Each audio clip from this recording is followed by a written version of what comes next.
to continue our work. It is our task, our responsibility to ensure that places like CCCADI will exist for generations to come, and for the survival of institutions like ours to continue this very important work of documenting and promoting the rich cultural contributions and sacred traditions of African descendant people. As we begin this new year, we want to draw attention to Obatala, our wise elder Orisha. From him, we absorb the importance of learning, of building collective wisdom and consciousness. That is what we aim to do at CCCADI through programs like La Letra and through the community we have created and continue to cultivate. We set the intention of making 2022 a year of continued growth, of sustainability and thrivability. We are asking you to build the foundation set by our ancestors and elders, assuring respect for our past and for our future.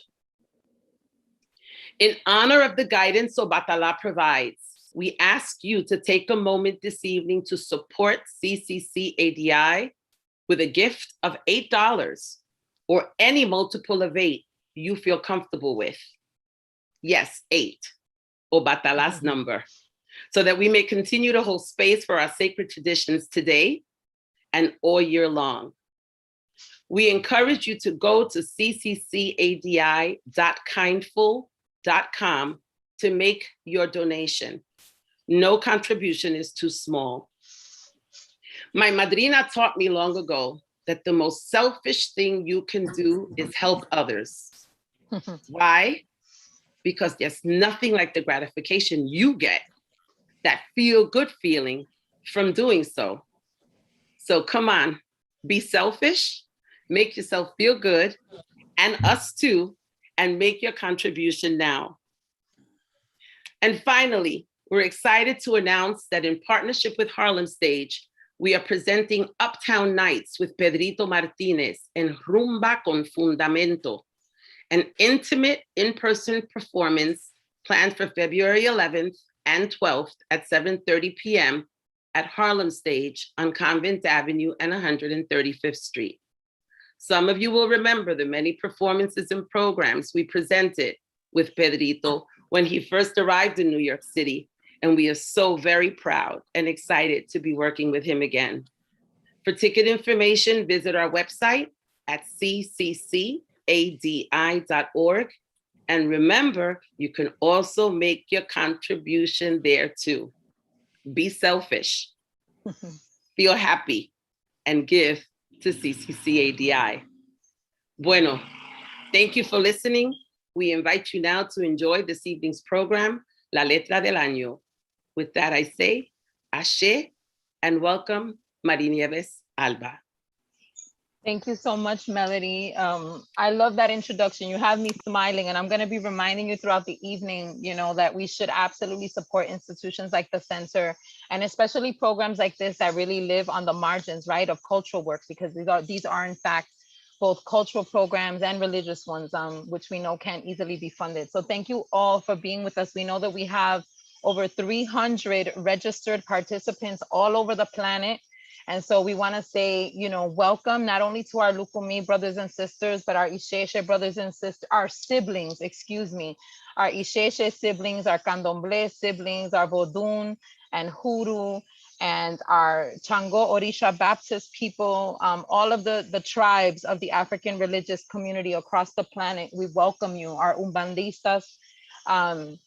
We are very, very pleased to be with you once again. And before we begin, as Melody said, we have a special awareness because of all that we've experienced in our global community through this pandemic. And now as we enter the third year, we have a special awareness around how we care for each other during this time. And also, a special attention to remembrance of all of the people that we have lost during this time.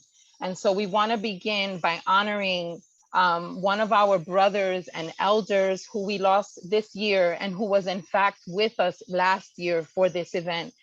So I want to invite Baba Danny to, to honor our brother Alberto Oseguera, Aluo, and priest of Obatala. Danny, please. The Oluo was a wonderful human being. Obebara was a pillar in this community. He worked with everybody. I had the honor to do his itutu, his final ceremony. I pray that Allah Dumare receives him with open arms. He is very much missed here for all of the work he did here in the community. And I know he's listening today, and he's with us right here now. And may we continue to lead by example and participate in the same way he did, as he did such a great job within the community, and he touched the lives of many people. So, Ibaye, Obebara, Teresa los Mare. Ibaye. One of the things I loved about Baba Alberto was his humility. And so I think that humility and respect is a wonderful place for us to begin this evening's conversation, particularly because no matter which letra, and we're going to talk about, just to kind of orient everyone, we are going to talk about the historically oldest letter, which is the letter that is brought down in Cuba by la Comisión Organizadora de la Letra del Año de Miguel Febles Padrón, which has historically, from what I understand, been pulling the letter since the late 1800s. And I recently saw a document with the first printed letter from 1952. So we know that it goes back quite some time, and it's part of the reason why, our people now across the world, due to migration, right? Due to the migration of our traditions, the presence of Ifa in places like Brazil, which historically has not had Ifa. We now have letters del año, Oju, of the year, that are taken out all across the planet. But we're going to begin in Cuba because with the Lucumi tradition, honoring, of course, that this comes from Yoruba land, from Nigeria, and from Benin. The La Letra del Año, which in Cuba is also taken up by la Asociación Cultural Yoruba, really takes us around the planet. And what I saw this year in particular, and this is what I want to invite all of the Oluos and Obauriates on this panel to kind of talk about, is that one of the overarching themes, whether we're talking about Baba Eyogbe, which was the letter that fell with the Asociación Cultural Yoruba, or Ogunda Biode, which fell in New Jersey, but also in Puerto Rico, and happened to be a testigo in Cuba.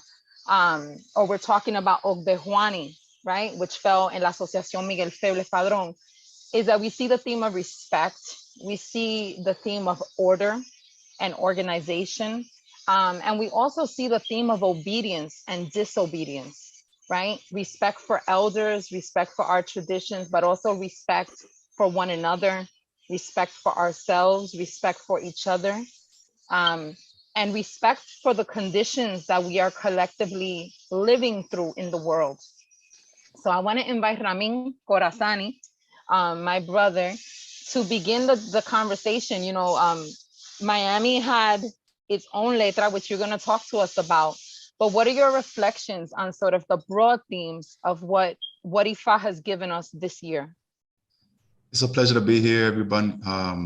So in terms of the letter of the year, again, I feel, as Mari was saying, the most important thing is to have a direction.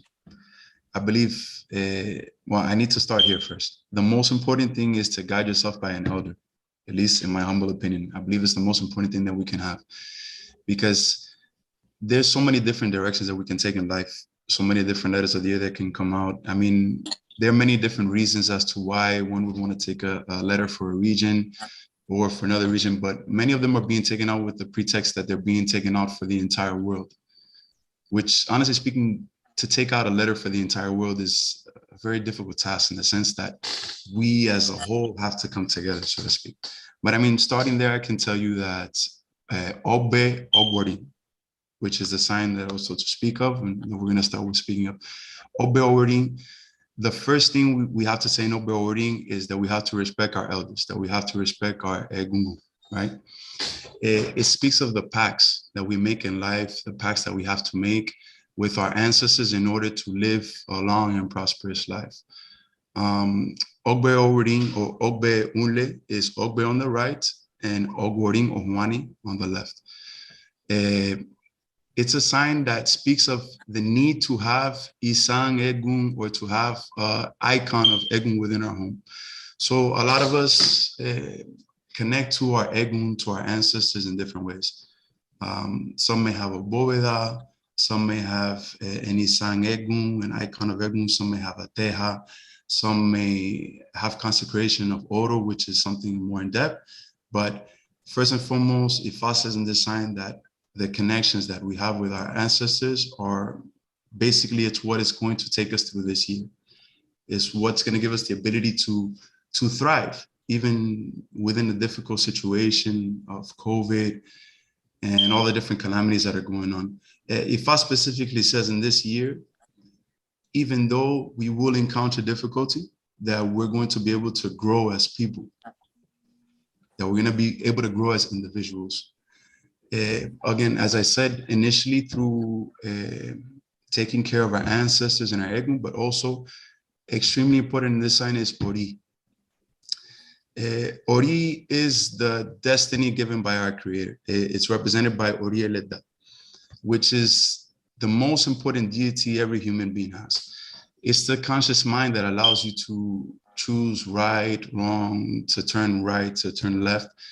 And in Obeowori, Ifa says specifically that it's extremely important to pray to our inner spirit, extremely important to do a bow and to do sacrifice to our inner spirit in order to make sure that we can make our own luck. Because Ifa says as a people,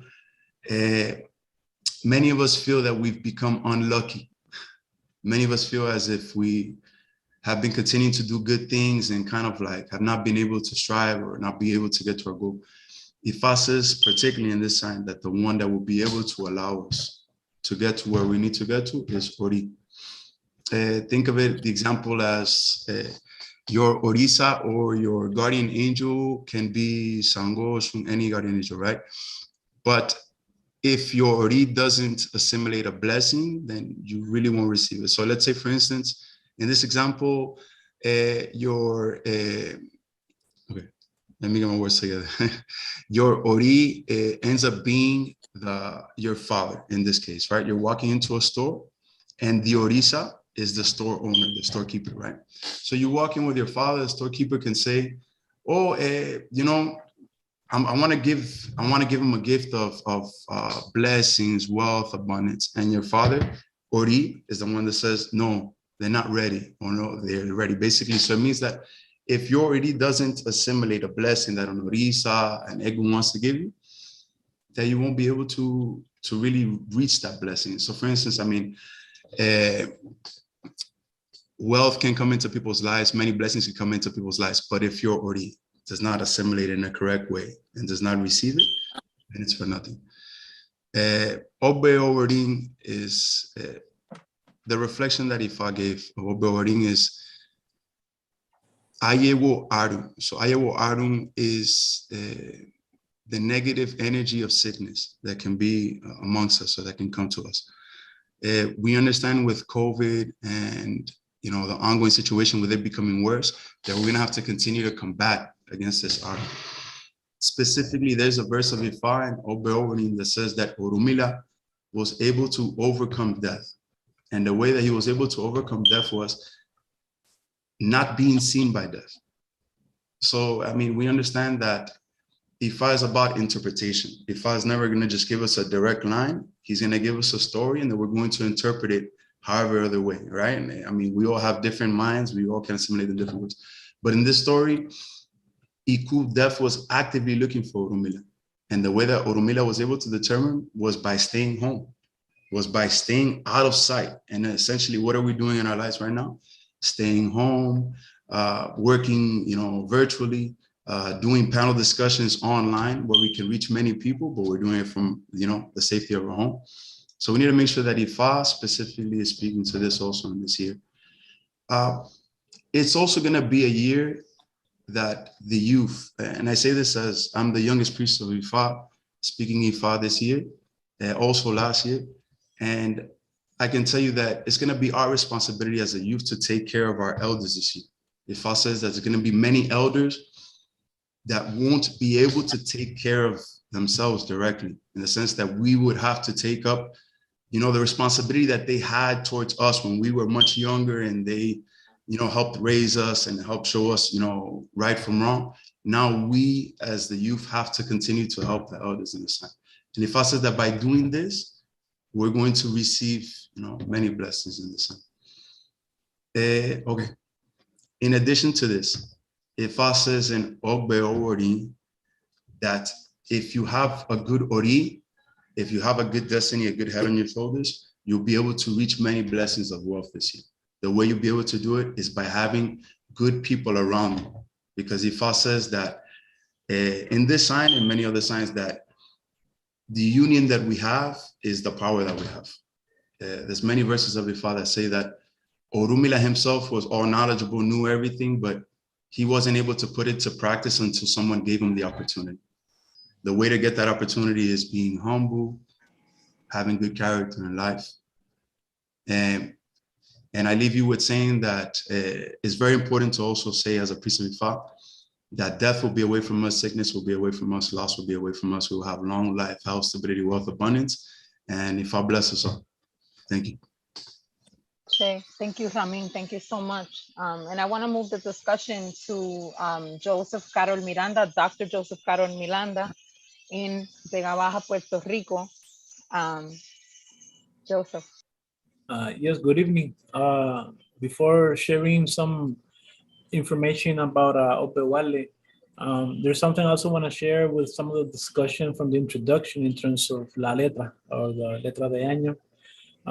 And within the Lucumi tradition, there in Obetua, it's where La Letra del Año, the ceremonies relating to La Letra del Año are shared with the awoses, particular ceremonies that are done to finish the year and begin the year. And it was done for the purpose of having a guiding principle that unites the community. And it was a community. It did not talk about Yoruba land. It spoke about a specific community. And it's important to acknowledge that the wisdom of the stories of what is the intention and the purpose of La Letra del Año, and is to guide the community in hopes to guarantee the well-being, the prosperity, the good health, and all those things. And even within this Obetuani Lara, not only you have that story, you also have another story that talks about a different Letra del Año being done in Abyssinia, where it's a story where it talks about the birth of the Opele, where they were doing their precisely specific ceremonies. I wouldn't say they were exactly the same ceremonies, but there were ceremonies being done at the beginning of the year to guide. I'm not going to go into the details of the story, but this is very insightful in terms of how we can have documented stories within the corpus of Ifa that talks about the ceremonies being done at the beginning of the year to make sure that the best conditions for the communities are met. Ceremonies being done for the wellness of the community. And I want to share that little tidbit of knowledge in terms of La Letra, in that spirit of connecting the dots as to why all the different letras have grown into existence. In terms of Obewale, when we're doing Ita within our voices, I say don't repeat what another voice said. So there's some things that I will not share in terms of Egungun and within Ori, but I just want to accentuate some elements within Obewale that goes hand in hand with what Brother Ramin shared with us, and it's the importance of Obewale. One of the reasons that Obewale is the birth of feeding Egungun. Es donde nace la teja de Egungun. It's a way that within Ifa we have to propitiate the dead, feed the ancestors, and that was a remedy that was divine for Orumila to solve a problem that happened within the community. And what was happening is if there was a context where things that were not supposed to happen. So, for example, young children getting sick, very healthy bodies, all of a sudden climbing a tree, they broke their limbs. Things was kind of like going backwards. It was things that were usually never supposed to happen. And they went to Ifa to see what was going on. And the key to the community was out of balance. And the reason it was out of balance is because the ancestor needed to be appeased to harmonize the community. And that's why Egungun is so important within Obewale. Another element within Obewale is we have to make sure that our house is in proper order, because it talks about a lot of sporadic or momentaneous chaos de momento, like momentáneo, like out of the blue, like an osa, like a bad wind comes in and out. And so everything in terms of our religious icons and our fundamentos need to be always like properly attended to avoid that those whirlwinds manifest within the household. And it talks about pay attention to your own. That's why I really resonate with what Brother Ramin was sharing in terms of Ori and self, is pay attention to your own well-being, to pay attention to your own household, because it talks about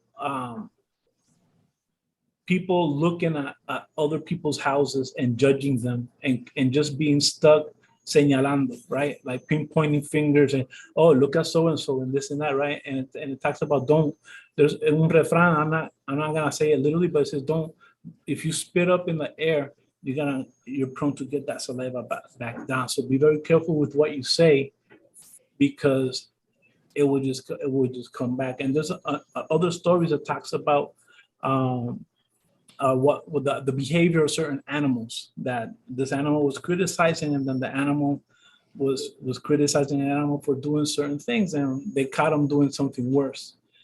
So it talks about, I could be very careful in terms of pointing that finger, right? Popular wisdom says if you have 1 point finger at one situation, one person, you have 3 pointing back at you. So it talks about the importance of forget about what other people are doing and just make sure that everything you're doing is being properly done.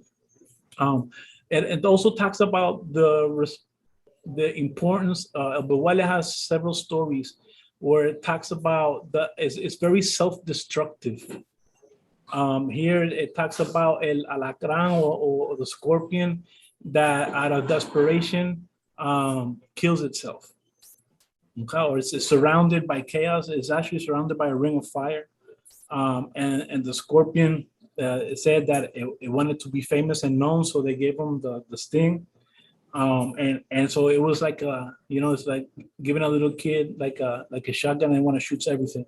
So the animals got fed up, and they came together and say stop the abuse. And then the scorpion was not satisfied with that, wanted to do divination and wanted to fly. And Olodumare said, no, we're not gonna.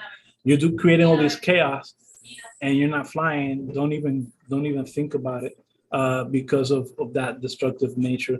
And it got to a point where the abuse was so much that all the different animals gathered together, and in the heat of the moment of trying to survive, it stung itself.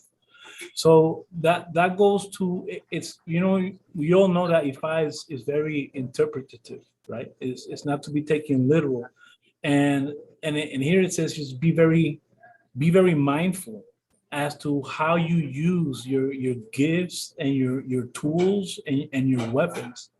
And it talks about you can create a lot of self-harm, and you gotta be mindful and careful about that. And then also to make sure that to not abuse your power, to not abuse your knowledge, to not abuse what you have in ways that creates chaos within the community, because that community will you will have a reckoning if you do not walk that right way of doing things. That's part of everything in terms of Iwapele and Ori is very crucial, because that's the antidote to making sure that those destructive elements, action and consciousness does not take over, because a well-cultivated Ori, a well-cultivated spirituality and consciousness is the key antidote to make sure that now those elements or events actually happen.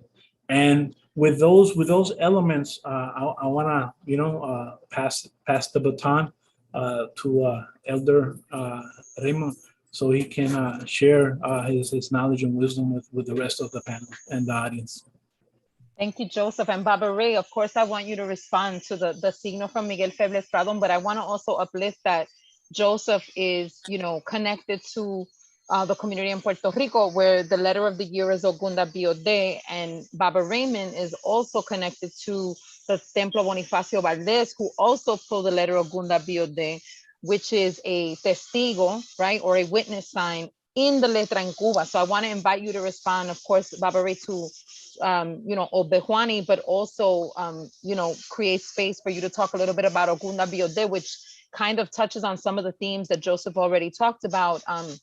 Particularly, I want to bring to the forefront the question of personal responsibility, and also the question of, something that a lot of people, in our audience are contending with, which is our mental health and sadness. I know that Ogunda Biode talks about melancholy and depression. And so, often we look to Ifa for guidance around how to navigate the challenges of our present conditions. And certainly that's one of the things that many of the people in the world are navigating at this time. So Baba Ray, thank you for being with us.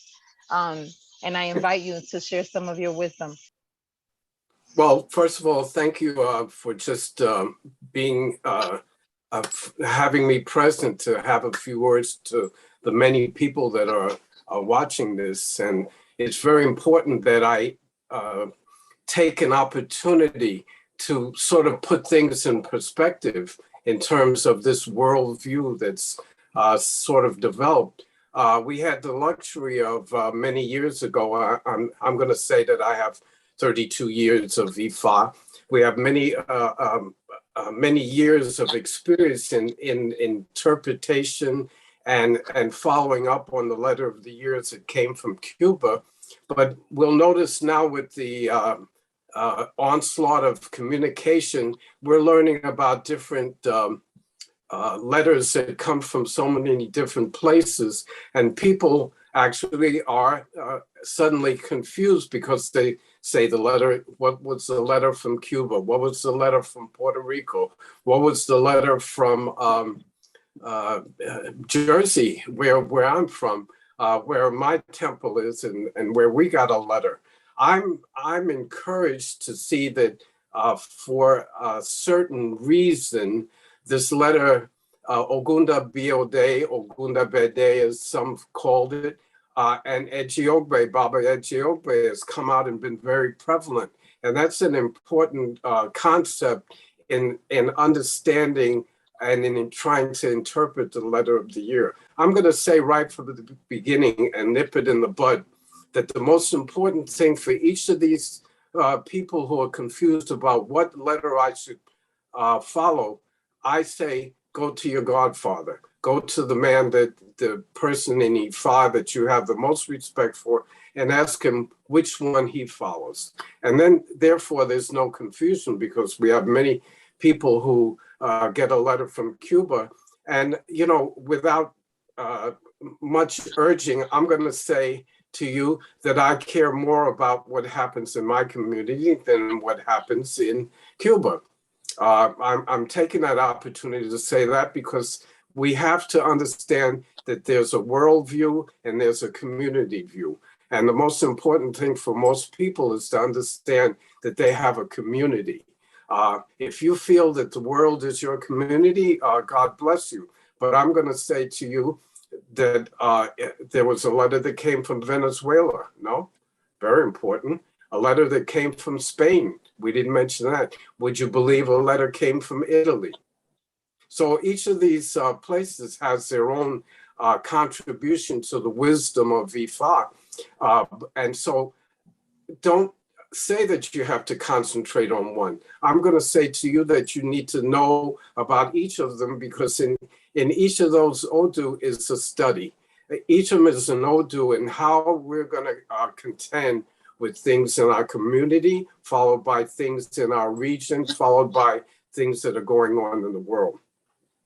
There's a very organizing Odu called Ejiogbe that puts it all together, because in one sense, Ejiogbe is the thing that says that without organization, we're going to fail. Without the world coming together. So the world is not going to get smaller. Your world is not going to get smaller. It's going to get bigger. And you can see that it is, because suddenly you want to know what happened in Puerto Rico. You want to know what happened in Spain, in Italy, Venezuela.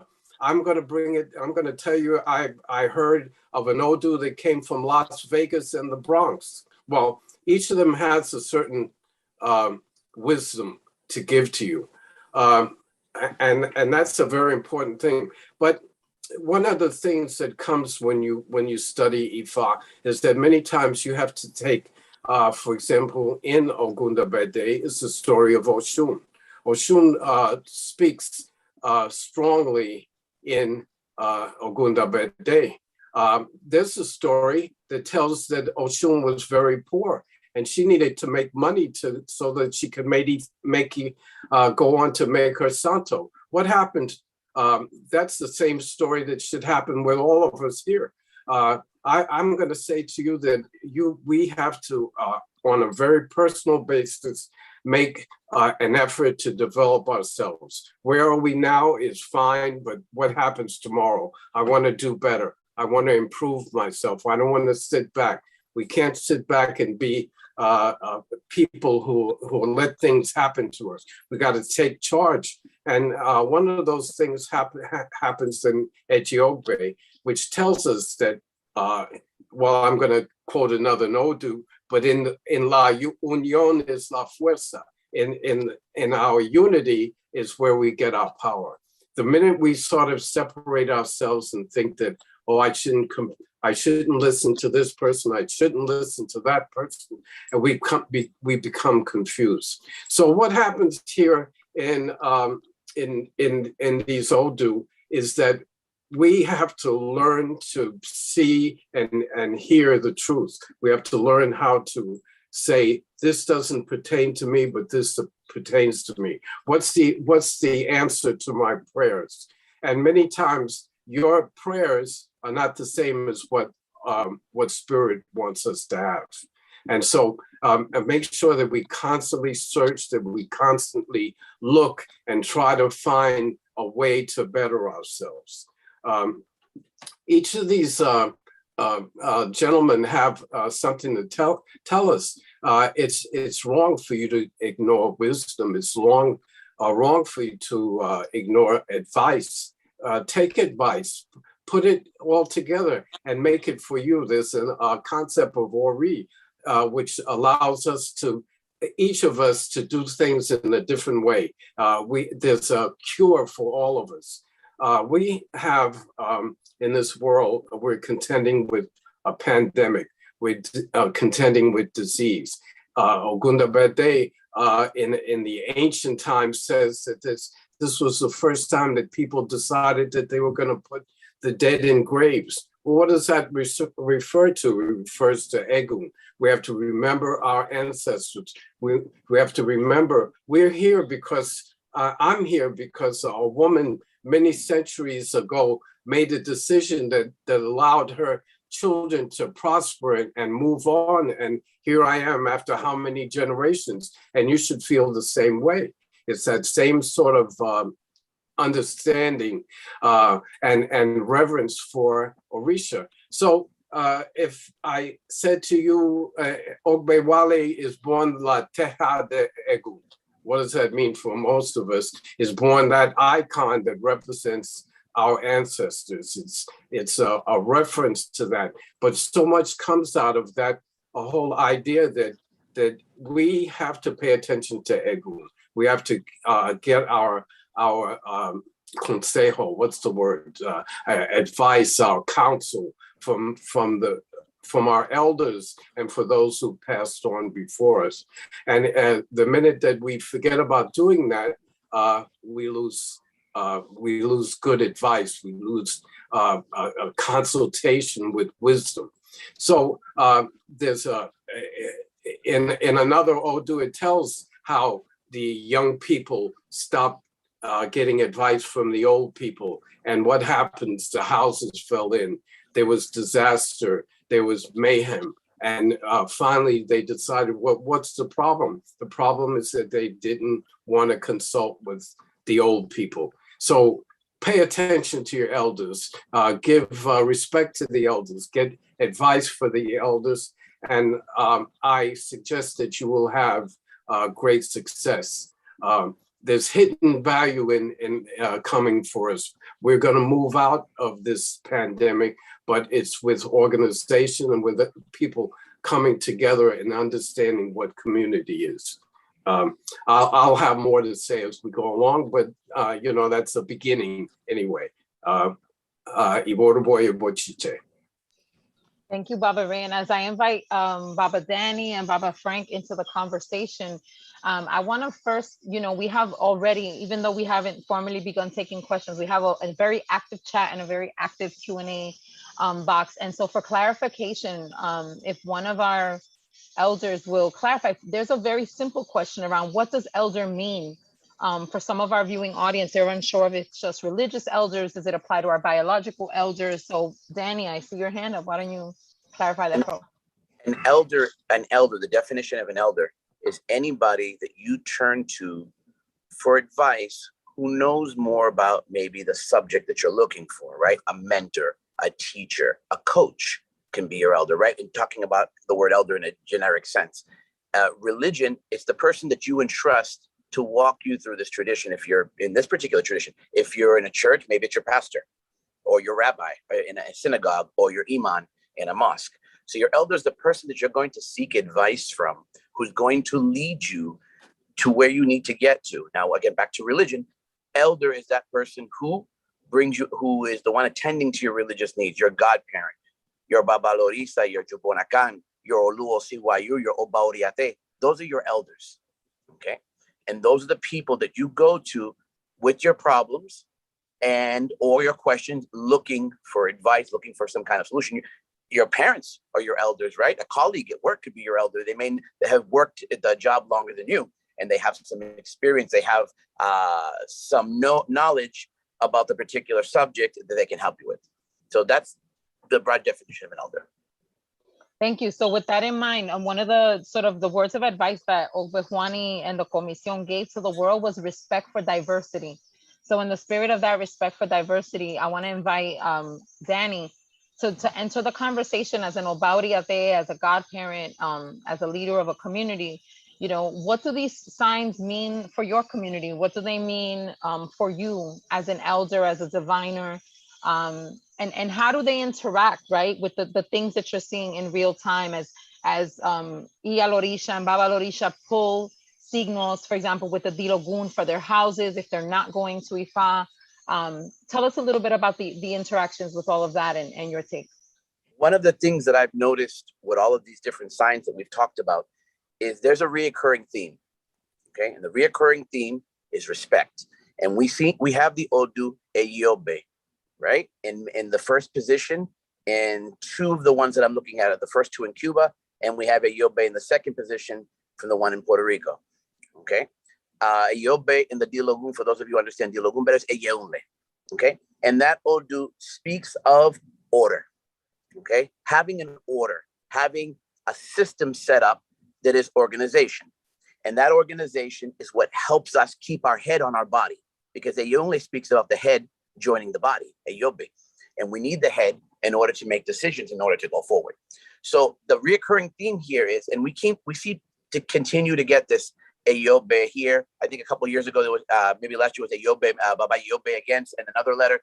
We need to begin to organize ourselves, because obviously we're not learning anything. There's a major power struggle right now in the world. Eyobe speaks of a power struggle. Eyobe speaks of the war of the intellect. Okay, who knows more? Who thinks they know more? Who has the right answer? Who knows better? Look at how the pandemic has been dealt with. Who knows better? Well, it should be this. No, I think it should be that. And this war has created confusion for a lot of people, and has created a lot of blank space where we're not getting any results. Eyobe speaks of patience, all right? Eyobe speaks of listening to another person, respecting your elders, but Eyobe also says respect brings respect.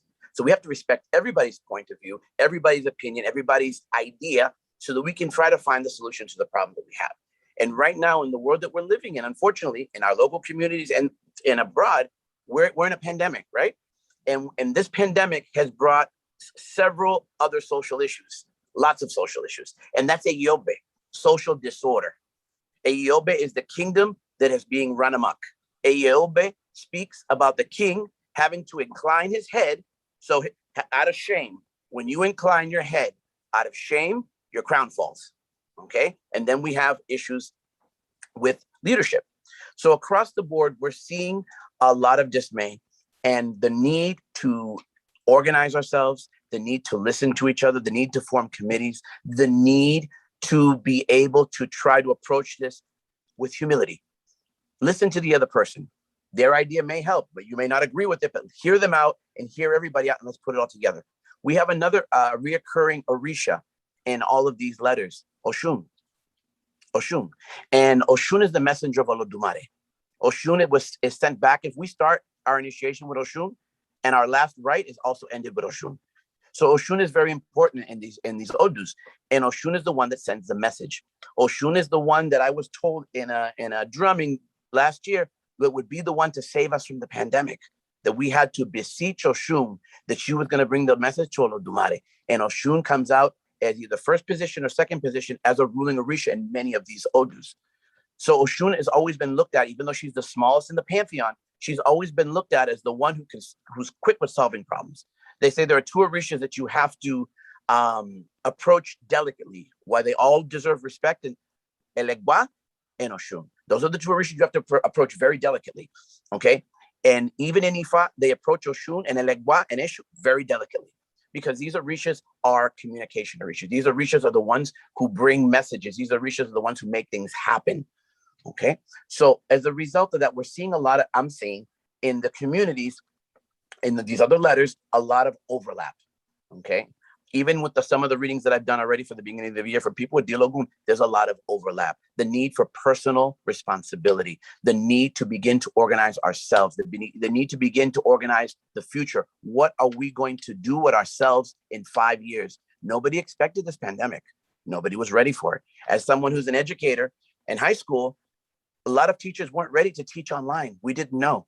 But Ayobe speaks of learning, okay? Ayobe speaks of education, discipline with oneself, perfecting one's craft, right? I think of as a world, we have to begin to say to ourselves, okay, what can we do for the next time? What can we do right now? Let's start thinking about the future. Look at the social unrest that we have. Look at the politics that we have in this country right now. It's a disaster. What can we do now going forward to make these things better? Because the gods from the heavens are telling us, you people need order, because they keep giving us a yobe. They keep giving us a yobe over the head, no pun intended, over the head, a yobe, you're not listening. A yobe, you're not respecting. A yobe, you're not wearing your crown properly. A yobe, you're not climbing the ladder the way you should be. A yobe, you're not setting the goals that you need to be setting. Okay, so we have to look at that as a general look at saying, okay, what is Ifa telling us? What is Orisha telling us? They're telling us that we need to organize ourselves. They're telling us that we need to listen. They're telling us the need to grow. We have to come out of our comfort zone. We were forced to come out of our comfort zones with this pandemic. Everybody was forced to come out of their comfort zones in this pandemic. Okay, and now we have to do better. Now we have to begin to come out and to overcome. Okay, we have to beseech Oshun and continue to listen to her guidance, continue to listen to the guidance of Ifa, the guidance of Orisha. I'm of the belief, right, that you take what is told to you, you can apply some of it in a holistic way, but looking at the Odu that you were given, all right, especially for those of you who are initiated. What does your Ita say? Look at what your Ita says and look at what's happening, okay? Give you a perfect example. I did an Ita a while back for someone, and I remember, this was before COVID, I said, you need to be careful with airborne sicknesses. You need to be careful with things like that. When there's something out, like a travel advisory, you should not travel, okay? And then a year and change later, COVID hits. So that person, knowing that their Ita was told them be careful of airborne things, was extremely cautious. So we have to begin to adhere to the advice that Orisha has given to us already, that Ifa has given to us already in our Wofaka ceremonies and our Kofa ceremonies, okay? And take that and listen to what Ifa is saying right now. Listen to the Odu that you were given at the beginning of the year for your ILES or for yourself, and say, okay, what is Orisha trying to tell me? Okay, it's interpretive, as one of the brothers said here. Odu is interpretive, and you have to fit it for yourself. All right. It's important for a worldview, but you also, Eyonle says here, the head carries the body. Okay. So therefore, we have to do our part, our own head, and begin to go forward, making this applicable to our needs.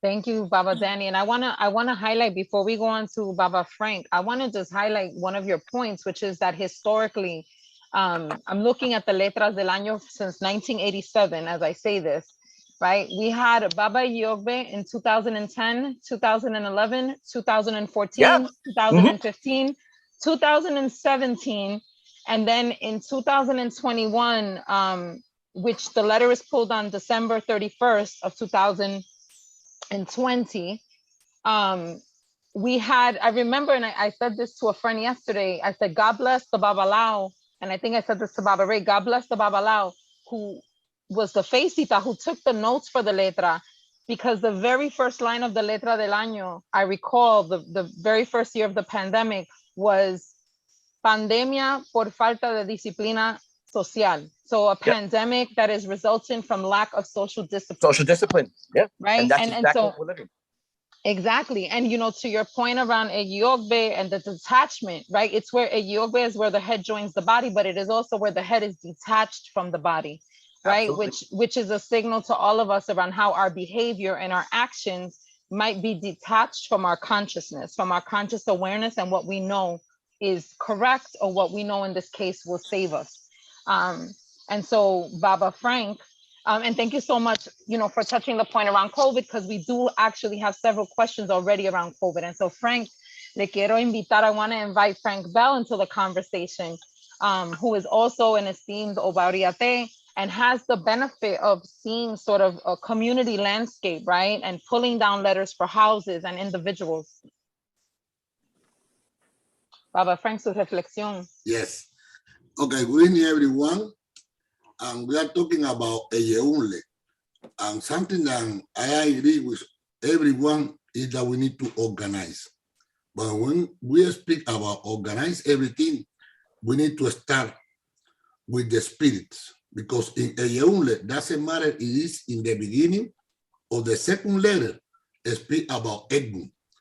In all the letters of the year that I know, Eyeunle, Tontejuane, Obewale, Nifa, Eyeunle, Tonteyeunle, Eyeunle Meyo, Abayobe, Ogunda Verde, Ogunda Eyeunle, in all of them, speak Eyeunle.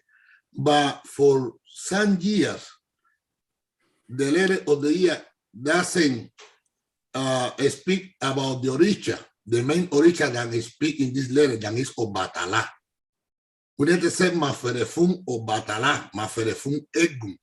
Because in Eyeunle, no matter it is the first or the second, is the oldest letter that we have.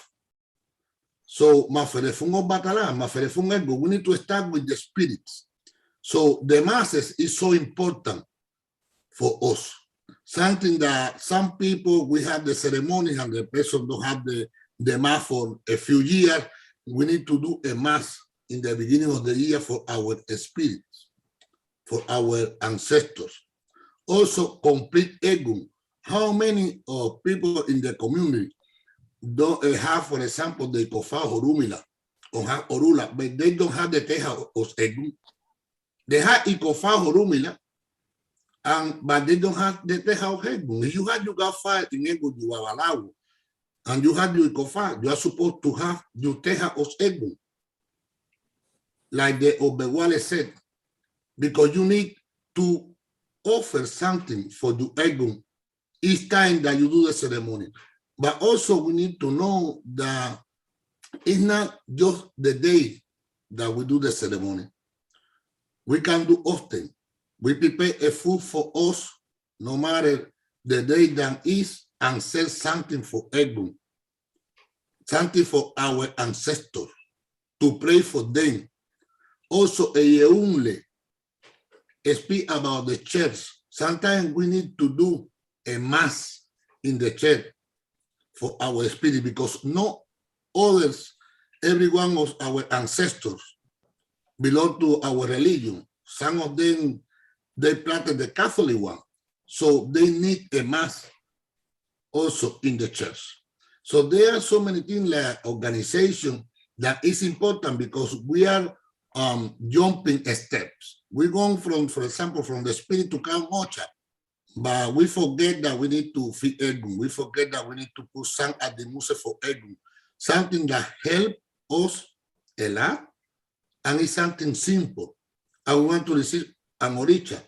Also, people that they need to receive Orisha for maybe 10 years ago or 7 years ago, I only said that you need to complete that. Before you move forward, you need to receive this Orisha. We need to feed our guardian angel, is our Ocha birthday. We need to organize, but also to pay homage to our Orishas. So we always are demanding things. We are demanding things for our guardian angel because I want a job, because I want money, because I want. But when we offer something for them for free, we don't have to wait to have a problem. No, because sometimes we want to put on a demand for the Orisha when we have a problem. I have this problem, let me speak with Chango, or let me speak with someone because I'm going to have a surgery. No, before something happened, we can, serve our Orishas. Something else than speak all of these letters in one way or another is derogation with the fish. You can go to your Babalawo and take derogation that he serves your head with a fish.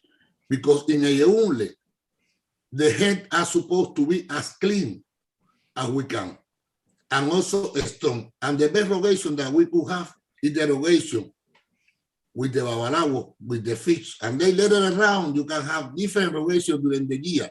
One with fruit, one with seso vegetal, or just a regular one with coconut and water, and that's it. But we need to take care of our head because it's important in a unit that our head be strong to take the right decisions. Respect from the elders to the youngest, I versa. And something else, we need to educate our youngest in the religion. Sometimes we don't take time to teach them. I know that it's so hard for us because everyone is running, but before, I remember there was a little escuelita in different places that the parents sit down with the kids to teach them about how to throw the coconut to the Orishas. When we do that, we avoid that they make mistakes because sometimes we criticize them, but we don't teach them properly. So what they want to do, they're doing the way that they think, and they make mistakes. So we need to organize first the elders. We need to organize ourselves to guide the community that Olofi put in our hands, to exchange with them knowledge. Also, to let them know that we are available for them, even though we are busy or something. Okay, you cannot commit today, commit tomorrow. I want to answer you because sometimes they are a little shy to call us. So we need to communicate. The communication in Ayaunle is so important for everyone. And in addition to that, to try to be together with the Babalawo.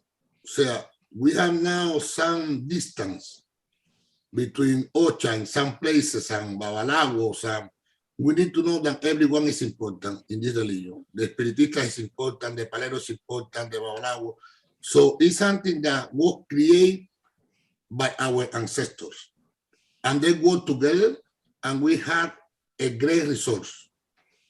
So now we need to continue working together and respect each other in order to honor our beautiful religion. And that's it, like Joseph from Puerto Rico said, we don't have to point anyone. We don't have to criticize anyone. We need to collaborate each other in order that the ceremony, when we finish, we have the concept that we did our best, because perfect is nothing, but at least we did our best. That is my opinion for this letter. Work and organize ourselves and always work with Edwin. That's one of the most important things in Eyeunle. Tonti Eyeunle or Eyeunle or Juan Obewale. Any letter Gundavede also. All of them speak most of them speak the same thing. Respect and work with Edwin. Thank you. And I want to invite Ramin, because I know in Miami, Iretete and Telu came out, and that's also, you know, it's actually still connected to kind of what we've been discussing. But before we go directly to that, I want to also raise a question that's really important. There were in several of the letras, there was some discussion about respect for women and protection for women, as well as domestic violence and infidelity, matrimonial infidelity, and things of that nature. And so those were sort of consejos that were reverberated throughout different letras. And I love if anyone will kind of speak to, you know, family life, the significance of any of these letters to family life and our comportment in our romantic relationships, as well as specifically to this issue of the protection of women and children.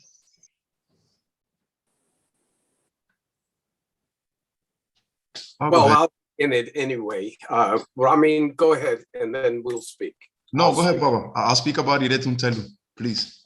Oh, that's true. Go ahead first, and I'll cover the rest afterwards. Thank you. In terms of, well, okay, Eyobe says that the truth should always be said in life, even if it is the most difficult truth. I mean, it's hard to do. You know, you can't always be 1,000% honest in life, but the overall theme, I believe, is Ifa speaking to our character and how we are as people, correct? You know, having good actions in life is going to help overall what blessings we can assimilate. I mean, Obewale speaks this, Ejobe speaks this, Ogundawede also speaks this. Ogundawede says that one person with the help of Ifa can overcome any amount of problems that there are. And that things that we see are so difficult to overcome will easily be overcome with Ifa, but also with having good character in life.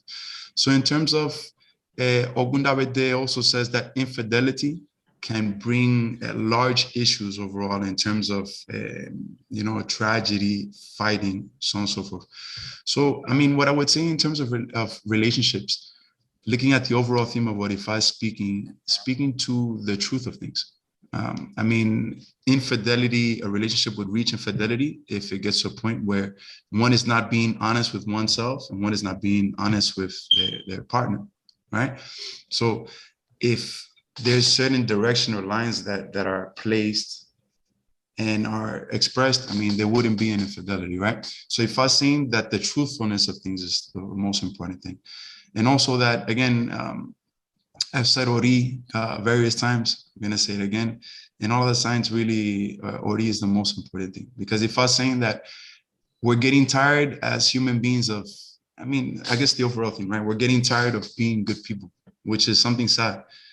But if I specifically is speaking to, saying that we are people that, you know, continue to sometimes try to do good actions or live in the best way possible, we see that we're being rewarded with calamity and difficulty and sickness.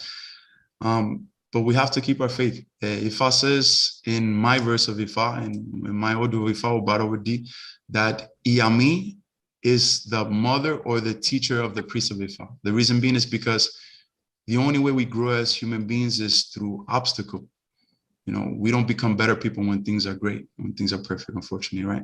Sometimes it needs that difficulty in order for us to learn to, you know, rise above it and become better.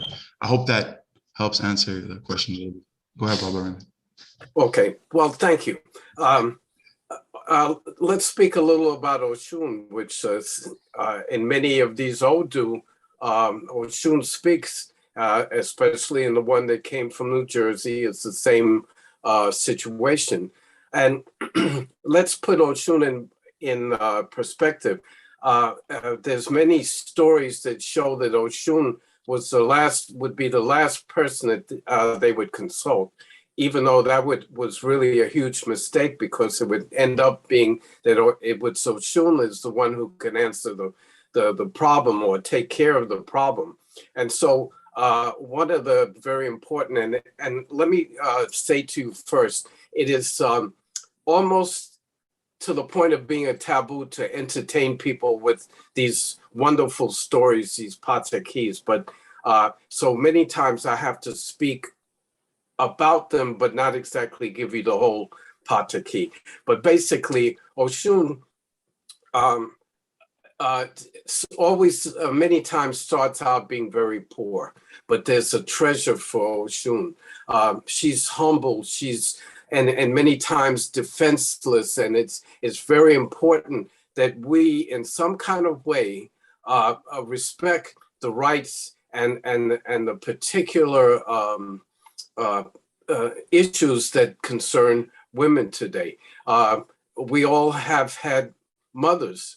We should always, there's nothing about any situation where we're demeaning women because we think we should protect them. You should always protect your mother. Any problem with that? Anybody have a problem with that?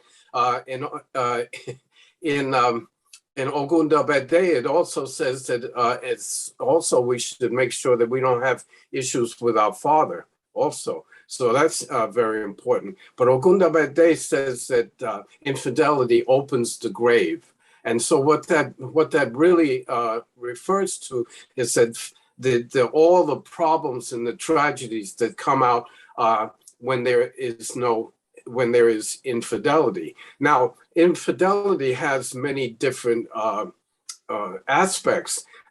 You could be not loyal to your friends, to the people around you. It's not just the wifely husband relationships. It's all kinds of truth and fidelity, and the concern for others is a very important aspect. If everyone today would be concerned with the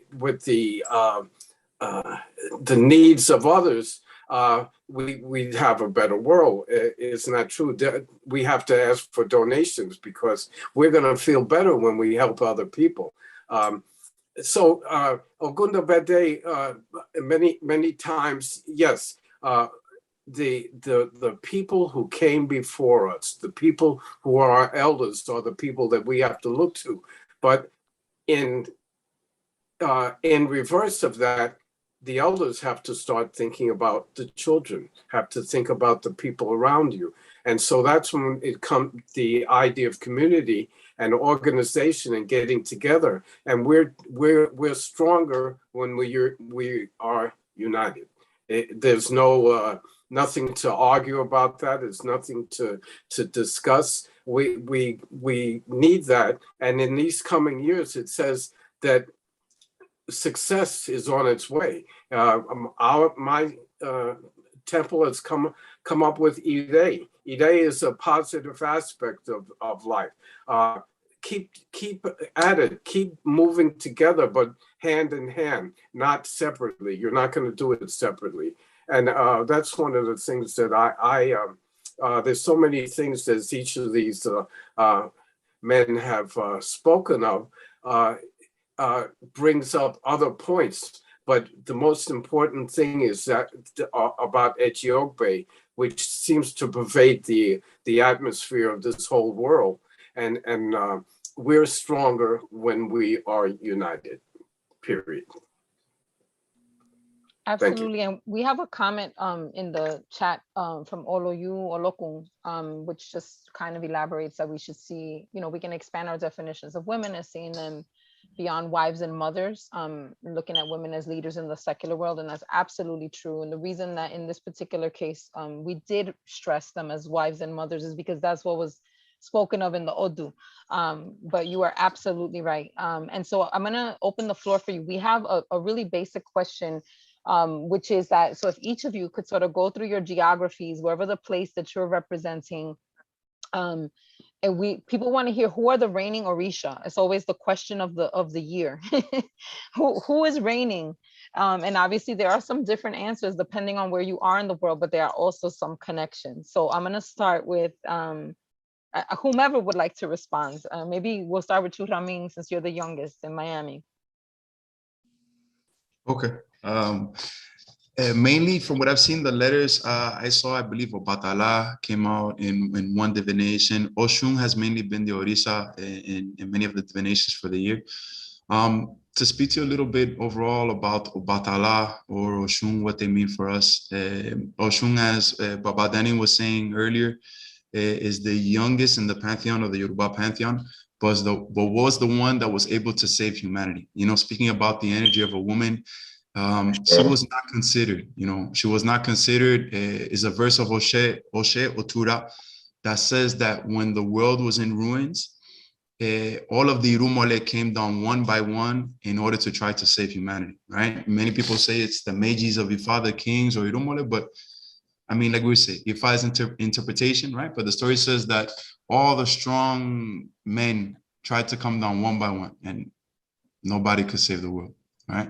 The only one that was able to was Oshun. The reason why is because when they all came down, she hid in the path between heaven and earth, and any bull that they would send to try to save, she would block.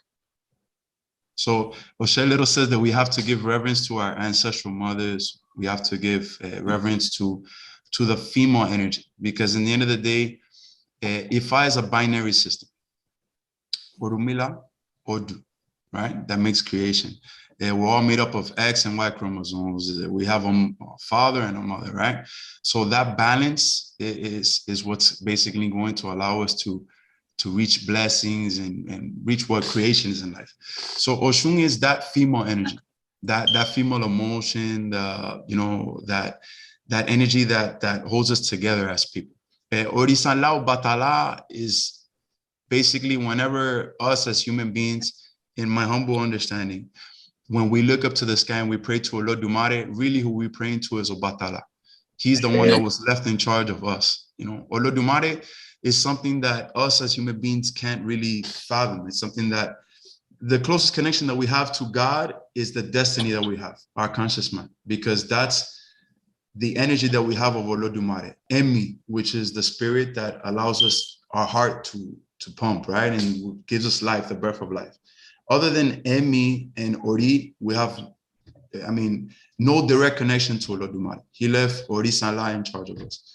So Obatala, Orisanla for us is everything. I mean, he's our savior, he's our salvation. Speaking to the Odu, I know we're speaking to the question, but also what came out here in Miami, Irete Untelu, Irete Ogbe, I know it well because it's the sign of my Olu. It speaks of when Orumila had to wed Odu. So basically where Orumila, which is the male part of Ifa in the binary system, had to wed Odu, which is the female aspect of Ifa. So when you say Odu and you throw an Odu, it's one leg Orumila, one leg Odu, which makes procreation, male, female, right? It speaks to that. It speaks to him having the ability to do, basically know everything in life, but be able to do nothing. Why? Because he didn't have the spiritual energy of Ifa. He didn't have the way to manifest things.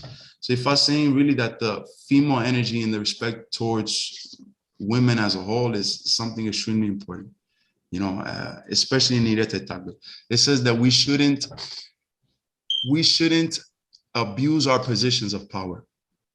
And we should also appreciate our positions of power. Ifa speaks of the priest of the house of Olokum that had everything, but because he wasn't humble enough to continue to do a good job, Olokun would say, yeah, I need you to do a ball for this. And he said, yeah, I'm going to do it. I'm going to get to it.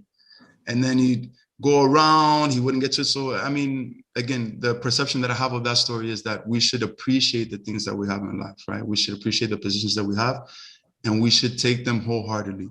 You know, we shouldn't do things halfway. We should really, if we're going to work towards something, we should try to do it 100%.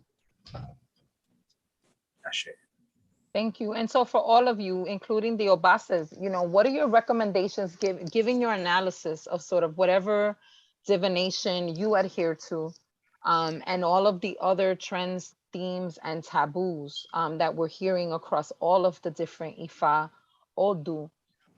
What are your recommendations for the people that are, you know, joining us from across the world? You know, I think we haven't talked a bit about, you know, alcohol and drug use and substances, which is a taboo in several of the letras. It's you know, sort of written. for this year. There's advisement around that. There's the question of discipline. We have some questions in the chat around, given that this emphasis on order and organization, that, governments and systems are where a lot of the chaos that some people are experiencing, and jobs, even employment, right? Places of employment that have particular rules. People are struggling to maintain order and discipline and organization when a lot of the chaos is coming from external sort of conditions. And so early on, several of you said the importance in a Yogbe of looking at our own behavior and controlling ourselves and disciplining ourselves and organizing ourselves, right, in the face of chaos. But what other recommendations do you have as folks? Clearly the pandemic is for the pandemic and beyond the pandemic, I think, what are the recommendations that you have for people that are watching? And I will add, because I raised the question of children, I think in the Miguel Febles Padron letter, they also advise, and several of you talked about education. I think Danny actually raised education. They talk about the education of children as being of very high importance at this time, and the maintaining of the home and the domestic center as the place of order and safety for families. I guess if any of you, whoever would like to, could sort of speak to some of those things. Danny. In one of the proverbs with Ayobe, and going back to Ayobe being the kind of the major, the theme, no, is we are the architects of our own destiny. Okay. So one of the things in, looking at it from a worldview, we have to begin to say to ourselves, okay, if I'm the architect of my own destiny, what in my life right now is not working right? Am I having problems with this? Do I have substance abuse problems? Do I have nerve disorder? Am I depressed? Because you're depression too. Am I overthinking things? Am I stubborn? Am I irrational at times? Am I irrational at times? Am I erratic? And begin to kind of go through a self checklist of yourself. Then ask yourself, okay, well, how's my job right now? Is it unstable? What research should I do to know what's coming down the pike? Because we often wait till things happen and say, oh, I didn't know that. But there's often signs. Most of the time we see things start to happen. Look at just the things that are happening right around the world right now with the pandemic. Let's take that for a minute. What is your job? Is your job, can it be affected by that? Should you have a plan B in case they shut down your job, your place of employment? Okay. Have you reached the highest level of education that you need to be successful in your life? Are you showing your children and your community a good example? Okay, because Ayobe, right? Again, speaking of the elders teach the young people, right? The elders have to be a good example. Okay, we can take that as parents to children, as teacher to student. We can also take that as religious leader to community. Okay, what am I doing to grow? What am I doing to expand my knowledge for my trade, what I do every day, my job and in my community? It's a lot of self-reflecting. It's a lot of the Orishas continue to yell, Ayobe, and they continue to beat us over the head with the same Odu, saying we need to use our heads. We need to pause, we need to reflect, and we need to begin to look at our world, right? In a holistic view, but also as an individual. All right, what do I need to be successful with what I'm going through right now? What do I need to put into place? Should I be looking into my pension right now? Should I be looking into another insurance? Should I buy more insurance? Should I be looking to getting another job? Is my employment going to end? Should I get another degree? Should I start a degree? Okay, the Ayobe speaks of climbing the ladder, setting goals. It's the Odu of setting goals. It's the Odu of monuments, the Odu of authors, okay? Setting ourselves up for something to have success. That's why often in that Odu, they tell somebody, put a degree or a certificate of such to the Orisha that gave you that Odu. Why? So that we can show the Orisha, look, I'm looking to grow. That's why the symbol is a ladder. All right, because the ladder, that's what we're looking to do. We're looking to reach something. The white flag, okay? We're looking to get to the top of something, okay? So it's important that we begin to do that and set goals for ourselves, set goals for our children, okay? Should lead by example, religiously and in your private life, okay? And also remember that do not let your head be your enemy, okay? Don't let your head be your enemy, okay? Make sure that and that's, again, looking at it in a worldly view. As far as the children, going back to the youth, remember something, the youth looks up for some kind of guidance, all right? And I've been in education for 17 years as a high school teacher. And one thing I can tell you as a high school teacher, those students are looking at you when they're at the lowest. They're looking at you to give them some ray of hope, show them that, yes, they can make it, show them, give them an idea how they can make it, show them, model it. Like I always tell, model it for them. Show them, this is what it's going to look like if you're able to do this. Here's some ideas of what you can be and what you can do. I think we need to really pay attention to our families in that, and in our communities, right? The youth, because the youth is what's going to take not only this tradition forward, they're the ones that are going to continue in the world one day as our governors, mayors, politicians, shop owners, musicians, priests, mental health therapists, right? So we need to continue to foster them and to show them an example. And that's a Yobe. Yobe is the teacher, all right? The teacher has to show the example, okay? But at the same time, okay, we're also dealing with a lot of resistance, right? Like I can tell you that as an education and as an educator, you have a lot of resistance. Yobe is that too. The resistance of, I don't want to learn. This is too hard. I can't do this. I have 50 problems at home. I come from one family house. I have this and I have that. And we have to show them that the world doesn't work, that they can do it. And it's very important that we invest in them, because that's what we have. And that's the same thing teaching religiously. Those of you who are priests out there who have initiated other people, your job is to teach your godchildren so that they can teach somebody else. Okay, your job is to seek knowledge. If you don't have what it takes, seek it from somebody else. There's somebody else out there who can give it to you. Always continue to seek. Yobe is learning. Yobe is exploring. Continue to do that so that we can begin to organize ourselves a little better, because education is the key to coming out of a lot of this stuff that we live every day. It's the key. And education is a very broad term. We can do a lot of different things with it, but that is the key to coming out of the chaos that we have right now. There's something I would like to share. Is the notion here in Puerto Rico, we got Ogunda Bede as a reigning Odu, but Oshun is the one who's reigning in Puerto Rico with Eleguá, and Orula is defending. So what's really important in Ogunda Bede is this notion of it's an Odu where Olodumare is looking down, is very aware of what's going or what's happening in Earth. And there's something that we have to be knowledgeable within Ogunda Bede is the knowledge that when we ask the blessings from Orisha, from Olodumare, we have to do efforts, personal efforts, to make sure that we speak with a clean heart, and being how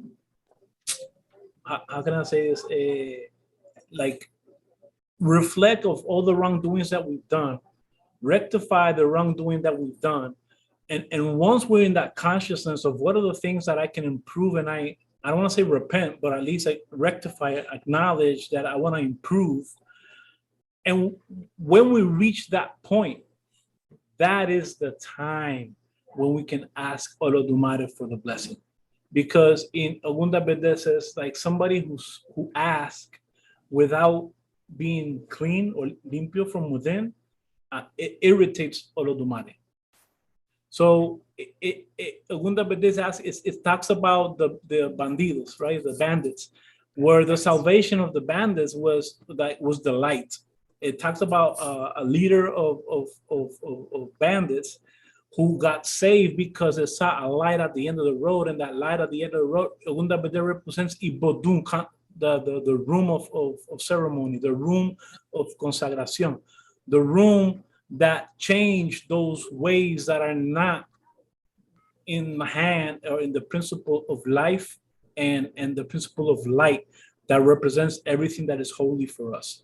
Right, we mentioned Obatala, Orisha, right? It's these the Pantheon Funfun, which is our very elevated light spirits, right? That's why it's associated with white.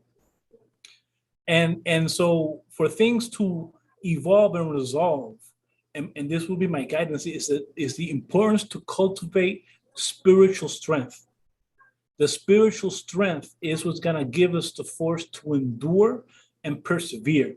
Because Ogunda Bede, although it talks about solving problems, and the stories that have been mentioned in terms of Oshun, but it's some of the details of the stories are important to share. One of them is Orula advised Oshun to walk till you could not walk anymore, till she was too tired to walk. And once she reached that breaking point, says, whatever you encounter in your path, do not engage in conflict or discussion. No matter what you see, do not engage in conflict or discussion. And so because of a situation where she encountered a group of bandits that they were disputing how they were gonna spread the loot or the botín, and they got at each other and they killed each other because of the conflict, and that's where she inherited all that wealth, right? It was because of that conflict. And so this speaks volume. I'm not gonna say that it's literal, but it speaks volumes to the fact to understand a lot of the things that Oshun represent. Number one, obedience. Two, sacrifice, right? And three, like taking heed at the advice that she was given, in this case by Orula, but the importance of taking heed of the advice of the elders. So Ogunda Bede says the success in terms of persevering and transformation and victory goes through spiritual obedience and perseverance and sacrifice. Okay, so that's very important. And on a note, because I'm also a Lo Oshun, so I'm Oshun all the way, is the notion that, and the importance of Oshun and what she's represent, is the notion in terms of the sacred of womanhood, is that Oshun, in terms of the Ashesha tradition, is the only female Irumule, the directly daughter of Olodumare, who was given the task to give her blessing so everything can be in order and so everything manifests itself. So the consistency in terms of Oshun being present in so many different odus and being the messenger of Olodumare is, you better come clean, you better come correct, and you better come from a space of religious devotion, sacrifice, fortitude, and cleanliness. And within those characteristics, right? Like and this is also within Ogunda Bede, the child of the Irumules or the Orishas that embodies the spirituality of the Irumules will always have their blessings and protection. But it's only through the behavior that emulates the Orishas and the Irumules that blessing will come. And it even goes further in terms of, Ogunda Bede says, Olodumare is watchful, but it's waiting for that breaking point where you feel that you can no longer resist, but you prevail. When it talks about a lot of sadness and despair, and when that breaking point occurs, it's almost like a spiritual break. It breaks us down to our bare essentials, and when we think we're about to collapse, that's when we're going to get uplifted. So the message is: don't stop, keep going. And when you feel that everything's against you, rejoice, because that's a sign that breakthrough is actually going to happen. Like when you feel that stiff resistance, just plow through it. And what's going to allow us to plow through it is that spiritual fortitude and that connection to Olodumare, Orisha, Irumale, and Gungu. And for me, that's the key to keeping making sure that head stays on top of those shoulders, is to cultivate spirit and that spiritual fortitude so everything else falls into place.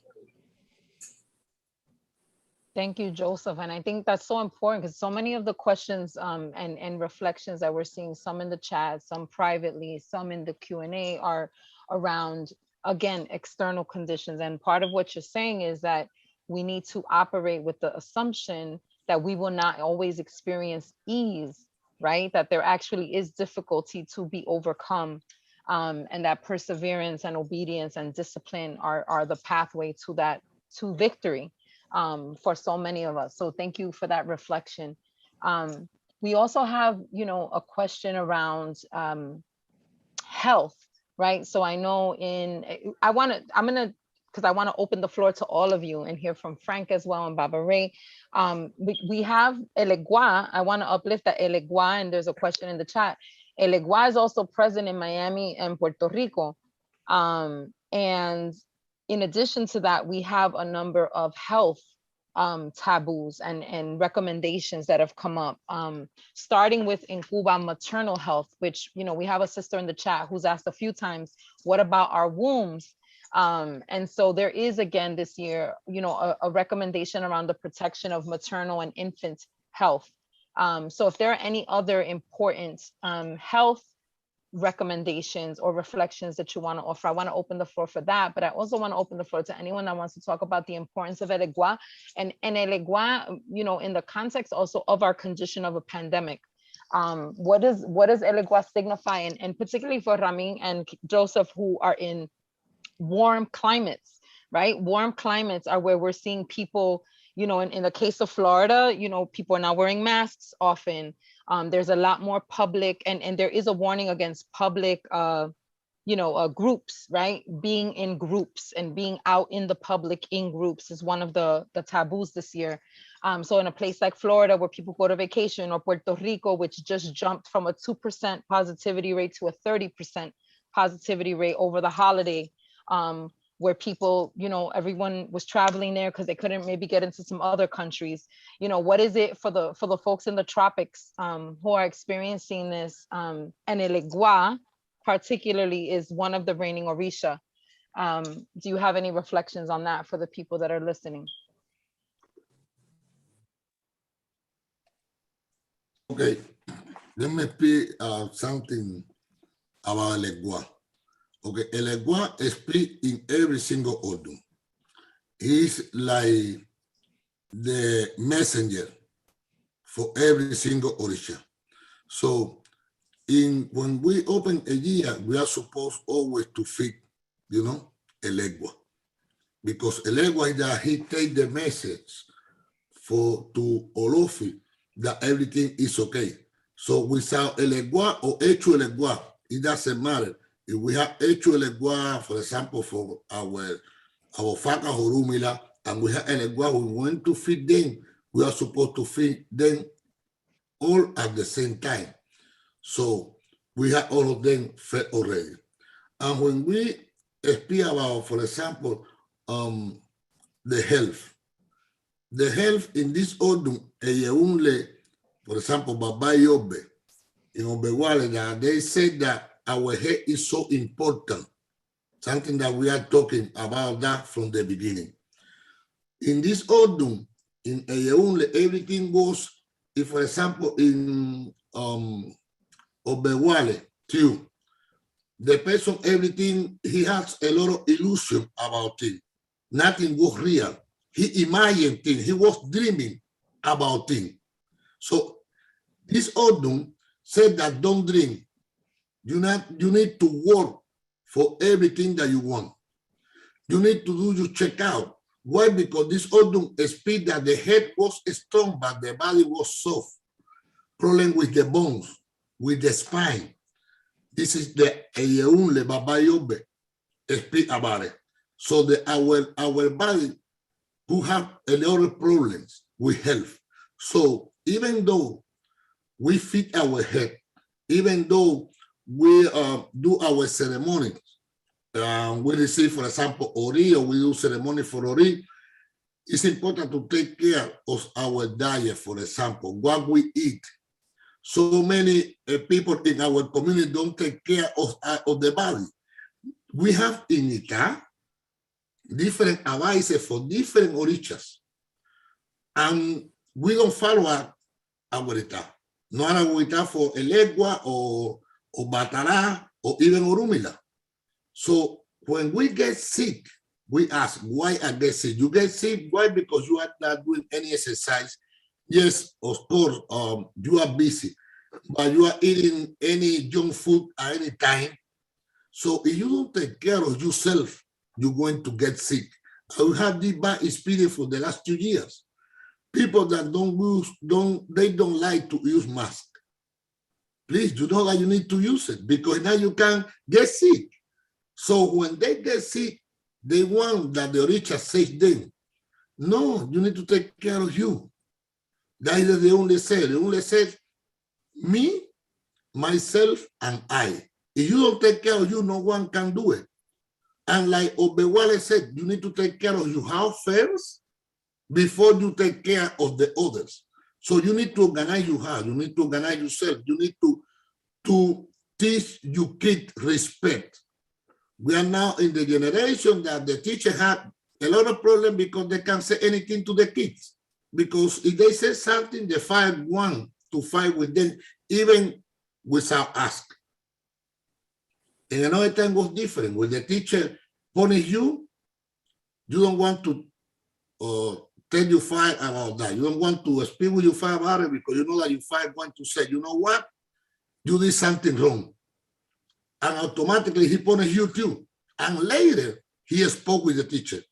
But now, no, now they don't ask the kid, they go direct to the teacher. So there are different things that we need to organize, starting with our kids, starting at home with them. And what is about us, okay, you need to go to the doctor and check out to know what problem you have. You do physical every single year. There are so many different things that we can do to take care of our health. Everything is not the letter, no the letter of the year or the letter that we have in our Orisha, for example. It's important that we follow the advice. If we don't follow the advice, there's nothing that we can do. All of us have ita, and people that don't have ita, they are listening now the letter of the year, Baba Yobe, Obewale, Ogunda Vede. In all of that letter, Obatala manifests with Eleunle. Say, take care of yourself, think in yourself, be selfish. When you take care of you, you can take care of the community. If you learn about the religion, you can teach the people that follow you. And we need to respect each other. This is the advice that I share with the community. We need to prepare ourselves. We need to study. We need to do the ceremonies that usually we don't do. Sometimes we wait until we have a problem to do a ceremony. Olokun, for example, in all this Odun, Olokun is important. Yemaya is important in Yeunle, Tonte Yeunle, the creation between Obatala and Yemaya. All the Orisha, all of them are important. But we need to work with them. If we don't do anything, if we don't put the Aladimu for Obatala, if we don't put any Aladimu, for example, for a legua, we don't attend ego in nothing. Nothing happened. No matter if you know the complete letter, all of them work by your hands. Even I recommend people work by your hand and you can see the results by your own hands. Put something to Elegua today, tomorrow to Yemaya, the next month to Orisha. If you can watch it to attend your Orisha, to work with them. And even though they are the letter of the year, all of us, we have our own letter. The letter when we do ita, that never, we can't forget about that letter. The letter for the reading, for example, the Babalawo, they have the Odun, that they need to follow up. If we do that, if we have discipline and respect for everything that we have, we don't have to look anything out there. Like Obewale said, don't see out there, see what you have. I have Elego, I have Ogun, I have Oshun, I have this and that. Do you attend them? Do you work with them? If you do it, you will be safe. So, Ibanich. To piggyback a little bit on Eshu also, and also what Baba Frank was saying, Elek Bara is the Orisha born from the Irumole Eshu. But what Eshu represents for us in life is the dynamic balance of things.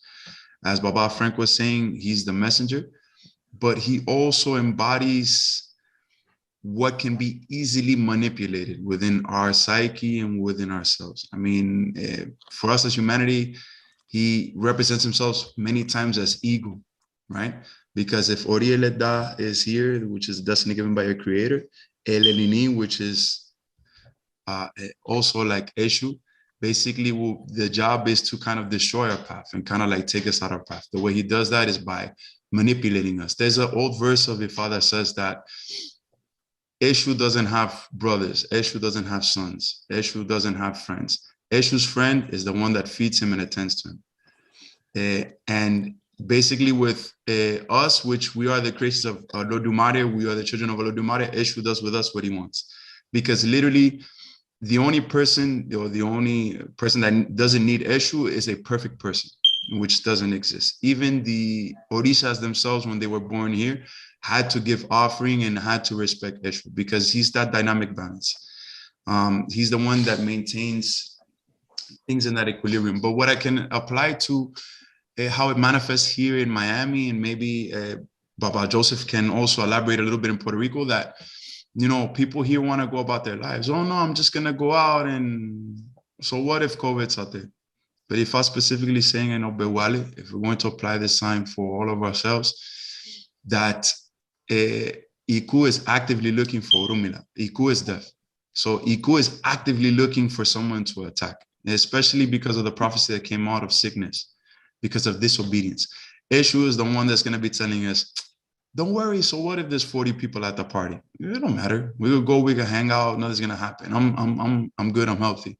No, this a specific verse of Ifa that says that in your anniversary of Ifa, in your anniversary of Orisha, on your birthday, you should not go outside of your home.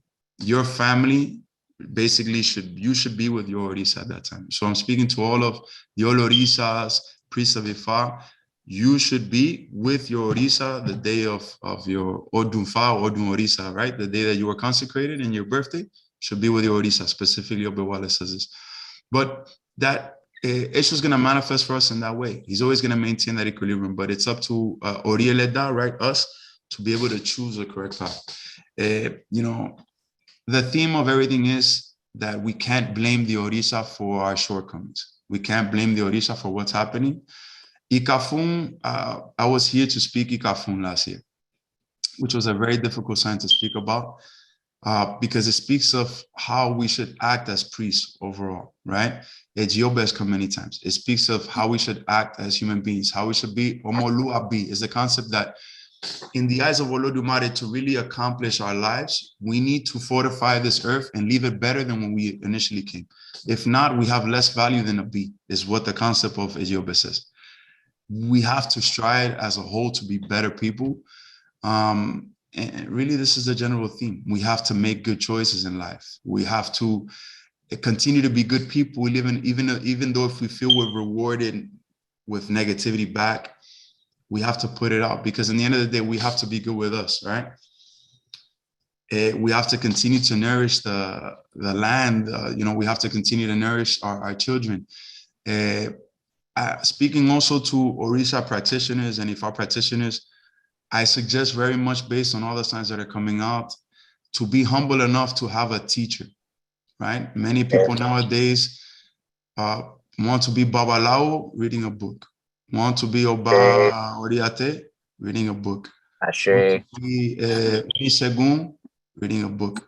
I can tell you that humbly, the first thing I learned from my godmother was how to respect an Orisha practitioner, how to pray to my Orisha every day, how to have devotion to Orisha. Again, I know this is a broad subject, right? And not everyone is meant to be a priest. Not everyone is meant to be a spiritual leader. But what I'm saying with this is, Ifa Orisha is not only about reading, it's not only about learning many verses of Ifa. A requisite of being a good priest of Ifa or a good priest leader is to be a good human being. And all of these Odun speak to that, right? And it speaks of the negativity that can come to us by not being good human beings and by not acting in this way. So again, this is just, you know, my perspective on it. If you are going to be a religious leader, if you really do want to be someone that is going to enrich this world and help fortify this religion, you know, be humble, you know, ask questions. If you don't know something, we have counsel. That's why the council exists, because to explain a little bit of Ifa, Ifa will never tell you a direct answer. Ifa will give you a proverb, a poetry, right? And from that verse, from that divination, you would have to interpret it the way that you can. But that's why we come into a council, right? When you receive Isefa, when you receive your Santos, when you make Santo, there's many practitioners that come together, right? And the perspectives of each priest are valued, right? Because they all see it in a different way. But if I saying with this, that knowledge as a whole is spread out amongst all of us, but we need to really be humble enough to not feel like we need to know everything, you know, to be humble enough to say, I don't know, you know, seek out help. Omoluabi just, I'm sorry, I saw a question just to go into what Omoluabi means, that how we should be as human beings and how Lodumare really wants us to be as human beings. Basically, that our mission is to fortify and leave this earth better than when we initially came. Because if we do the contrary, then we're going against really what our mission here as human beings is. I'd like to speak a little thank you on Elegua or Eshu. And one of the things I want to speak to, because this is a broad answer to many of the questions that people have. And it refers to our relationship to Elegua or Eshu. There's a word in Yoruba that the praise name for Elegua is called Olopa. Olopa means the owner of the stick. But Eshu, in other words, Eshu is like the policeman also. He has a way of seeing if our offerings are correct, if we're doing them correct. It's not so much the mechanics of the offering that we give, it's what our heart says. What is it that we're doing? But in all cases, we have to understand as people in all walks of life, if we don't make a sacrifice, there will be no gain. In everything we do is something that we have to work hard at. It's not going to come to us easily. I guarantee you, if something comes to you easily, it will have no value. And that's a very important point, because we have to show that we want it. We have to show that we need it. We have to show that we're willing to work for it. And that's the key. Proverbs, shoes for the shoemaker. One of the important issues here is that many times we have to do things for ourselves first. We have to take care of ourselves so that we can take care of someone else. I don't want to see a man come to me or a woman come to me, say, I'm going to help, and they themselves are not taking care of their own selves. So very important in the house of the iron worker, in the house of the herrero, cuchillo de palo, in the house of the iron worker, knives made out of wood. But what does that mean? That you go around trying to help everyone else, and everyone else is just fine, and you come back to your own house and your knives are made out of wood. They're dull. So I ask you first to take care of yourself first, so that you can take care of yourself. That's a theme that sometimes can be quite confusing, because the first thing some people will tell you is you're supposed to go around helping everyone and be good to everyone. Take care of yourself first. I always give a little example of a lady in the airplane with two kids, and suddenly the pilot says there's danger, put your masks on. And what happens? The motherly woman puts masks first on her two children, and by that time she's starting to lose consciousness.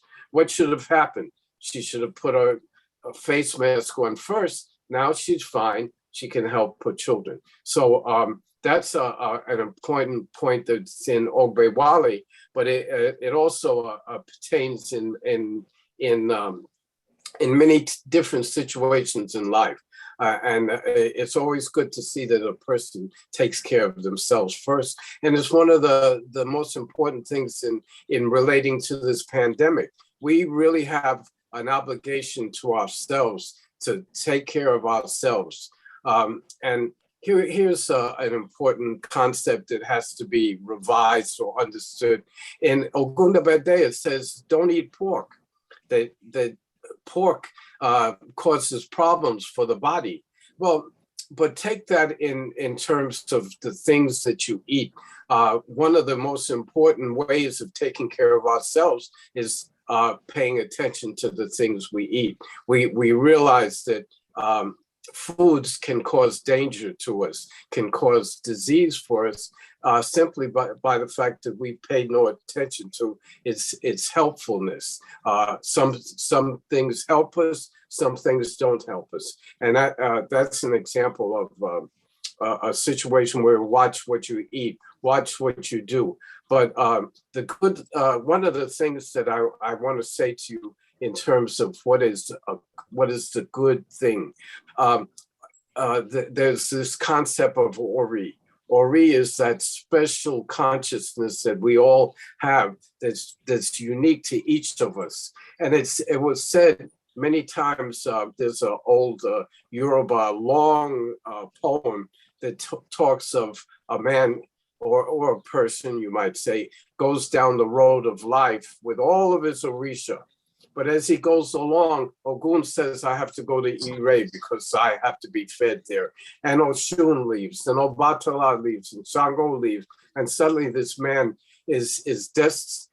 he's desperate because he has nothing left. But what he has left is Ori. What he has left is that special destiny that says, I can take charge of my own life.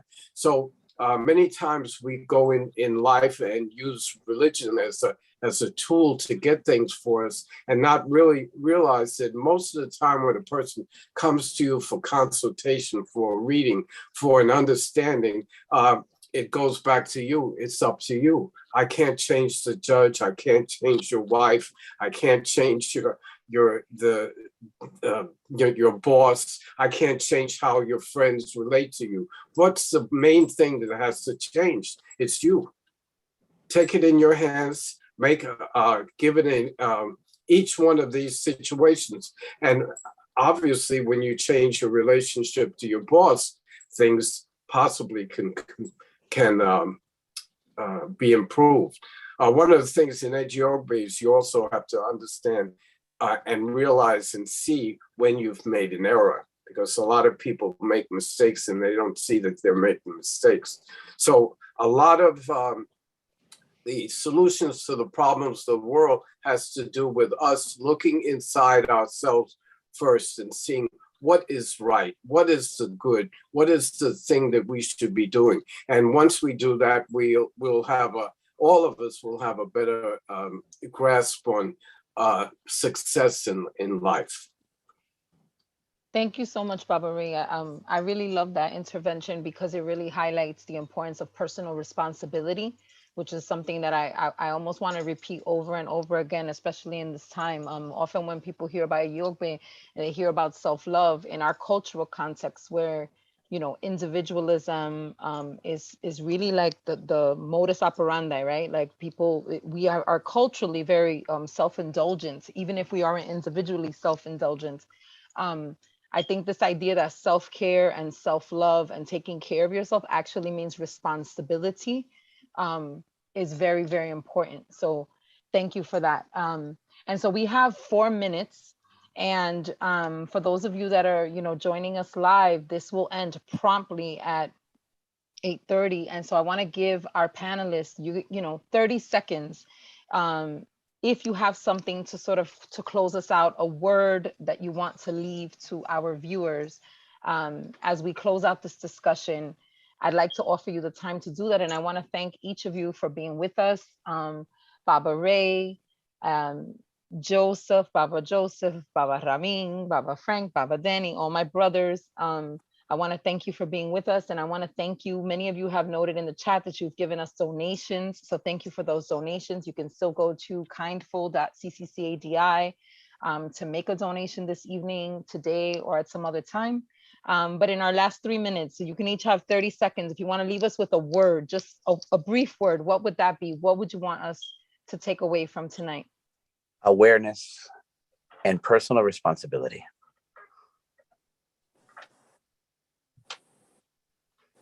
I'd suggest above all is a constant attention to good direction and look for it, and hope that in each of our cases, we look to someone who will help them move forward and develop in life. And I hope that's going to be done in this coming year.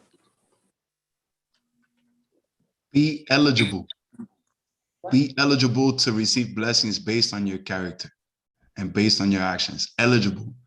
Eligibility is the word I want to leave it with.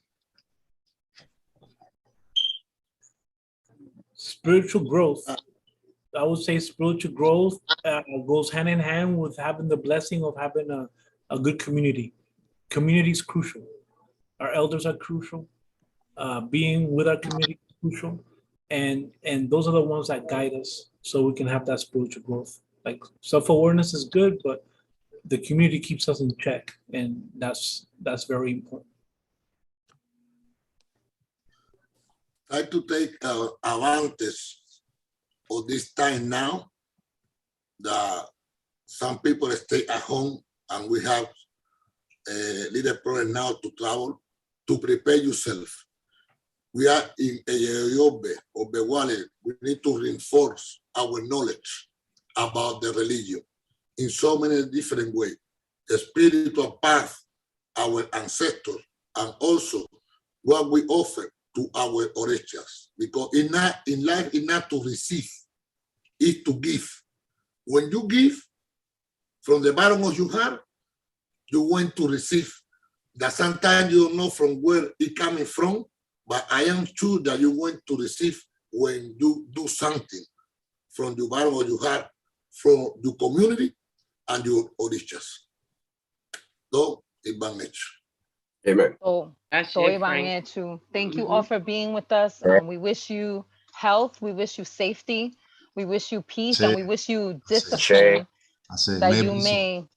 That you may all receive whatever it is that is due to you based on your action. All right, everyone, stay safe. The Caribbean Cultural Center thanks you for being with us, and we have a question about whether this is recorded. You will be able to access this video on the Caribbean Cultural Center's Facebook page. Share it as widely as you would like. Thank you again. Happy New Year. Happy Three Kings Day to our people in the Caribbean and Latin America. Yeah. We wish you above all things health, peace, and discipline. Good evening. Sure.